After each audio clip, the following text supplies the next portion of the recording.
अस्सलाम वालेकुम नाजरीन, मैं हूं आपका मेज़बान एम ए रज़ा और आप देख रहे हैं टीपी न्यूज़।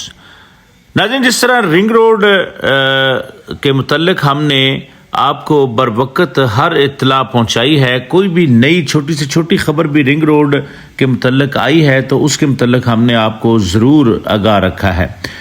इस वक्त भी हमारे पास रावलपिंडी रिंग रोड के मुतल्लिक एक ख़बर है और अच्छी खबर है। फिर इसके अलावा जो दो और मंसूबे हैं, जो मेगा मंसूबे आप कह सकते हैं, कचहरी चौक है और नाला लई एक्सप्रेस वे वाला मंसूबा था, तो इस पर एक ज़बरदस्त किस्म की खबर आपकी खिदमत में हम ज़रूर पेश करेंगे। चैनल को लाजम सब्सक्राइब किया कीजिए, साथ में लगे बेल आइकन को भी दबाया कीजिए। नाज़रीन, जैसा कि आप जानते हैं कि ये तीनों प्रोजेक्ट 2008 से मुसलसल ताख़ीर का शिकार हो जाते हैं। कभी सियासत की नज़र हो जाते हैं, कभी कुछ ऐसी रस्साकशियाँ इसमें देखने को मिली हैं कि ये मैं तो समझता हूँ बदकिस्मत प्रोजेक्ट हैं।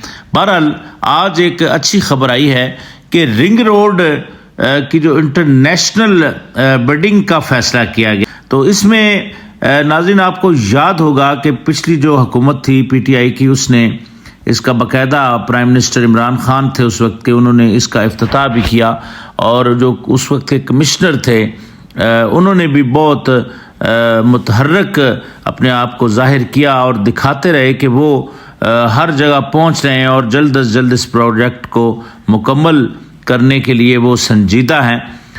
तो बहरहाल नाज़रीन, इस प्रोजेक्ट के लिए हुकूमत ने 22 अरब और 80 करोड़ रुपए में इसका कंट्रैक्ट FWO का अवार्ड किया था, जिसके तहत ये बनना था ठलियाँ इंटरचेंज से फिर आगे बांठ तक, यानी 38.8 किलोमीटर का ये रूट था। फिर इस मंसूबे में एक ये भी सोचा गया कि इसको दूसरे तरीके से बना दिया जाए, यानी उसमें अटक लूप भी शामिल किया जाए, लेकिन वो भी मुतनाज़ा हो गया। बहरहाल नाज़रीन, अब इसमें एक पेश रफ्त सामने आ रही है कि इसको जो कि वैलिडेशन इंटरनेशनल कंसल्टेंट से करवाने के लिए इंटरनेशनल बिडिंग कराने का फ़ैसला किया गया है। यानी P&D की जानब से PPP यानी मोड को लेटर लिख दिया गया है। इस मंसूबे को PPP मोड से निकाल कर पंजाब का जो सालाना तरक्याती प्रोग्राम है ADP, उसका हिस्सा बनाया जाए, ताकि ये प्रोजेक्ट इसके साथ, यानी रिंग रोड के साथ साथ ये तीनों जो मेगा प्रोजेक्ट हैं उसके लिए 80 अरब रुपए के फ़ंड का इंतज़ाम भी ये कहा गया है कि ये पंजाब हुकूमत करे। यानी PTI की गवर्नमेंट जो इस वक्त, यानी परवेज़ इलाही साहब उसके चीफ मिनिस्टर हैं, तो वो 80 अरब के फंड्स का इंतज़ाम करे।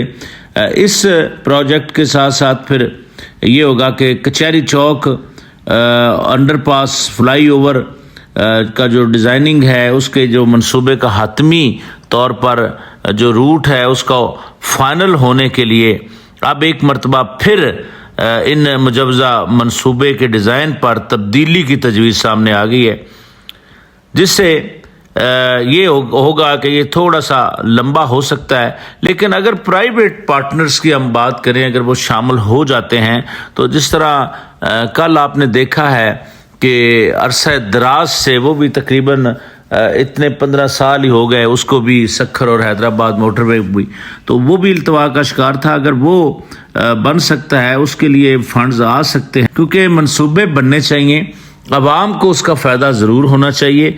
लेकिन जो बिल्कुल इल्तवा का शिकार हो जाते हैं, फिर इसका नुकसान ये होता है कि जो इन्वेस्टर यहाँ पर इन्वेस्टमेंट करते हैं उनको ऐसे लगता है कि हमारे पैसे बिल्कुल गैर महफूज हैं, क्योंकि ये प्रोसेस इतना लंबा हो जाता है। वो जब तक फिर ऐसे मंसूबों को अमली जामा पहनाया जाता है तो फिर कई लोग ही जिंदा नहीं रहते उसमें। तो बहरहाल बर वक्त होना चाहिए। इस वक्त यानी नाज़रीन के लिए मैं ये फिर एक बार बताता चलूँ कि तीनों मेगा मंसूबे जो रावलपिंडी के ज़ेर इल्तवा है, यानी रिंग रोड है, कचहरी चौक है, फिर जो रावलपिंडी का सबसे, मैं समझता हूँ अंदरूनी शहर का सबसे बड़ा मसला है नाला लई का जो एक्सप्रेस वे है। तो ये तीनों मंसूबे आप तजवीज़ आ गई है और उम्मीद है कि अगर इस बात को अमली जामा पहना दिया गया तो ये मंसूबे ज़रूर मुकम्मल होंगे اور عوام کو اس کی سہولت بھی ملے گی۔ تو ناظرین آج کے لیے بس اتنا ہی۔ اسی طرح کی کوئی بھی نئی انفارمیٹو ویڈیو ہمارے پاس آتی ہے تو اس سے بھی آپ کو ضرور آگاہ کریں گے۔ کوشش کیجئے کہ ویڈیو کو اینڈ تک دیکھا کریں اور چینل کو لازم سبسکرائب کیا کریں۔ میں پھر اگین کہہ رہا ہوں کیونکہ اس سے یہ ہوتا ہے کہ آپ کو ہمارے نوٹیفیکیشن بر وقت ملتے رہتے ہیں۔ اپنا بہت سارا خیال رکھیے گا۔ نئی ویڈیو کے آنے تک کے لیے اپنے میزبان ایم اے رضا کو اجازت دیجیے۔ اللہ حافظ۔